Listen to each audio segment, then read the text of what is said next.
So I'd like to start by thinking about whether the service that the patient gets is better now than 40 years ago, because you would certainly hope that it should be.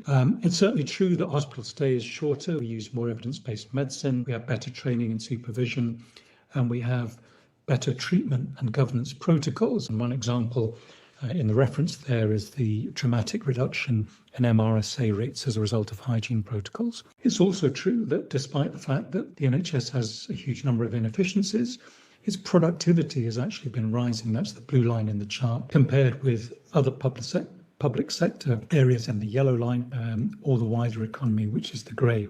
There's obvious downtick at the end due to COVID. As some of you may have seen this report, a quarter of the elective operations which were cancelled at the last minute, so a quarter of the 85,000 operations cancelled at the last minute over a year, took longer than a month to rearrange. That's clearly inefficient. There's a huge variation, in my view, in the quality of care, especially at the DGH level, although not exclusively so. We still come across patients who end up spending an extra day in hospital because the paperwork is not ready or the medication is not ready. Despite having spent literally billions of pounds, we don't yet have a universal electronic patient record. And we have very, very high bed occupancy rates, which means that as clinicians, we're often faced with being told you can't admit patient for urgent treatment or investigation because we don't have any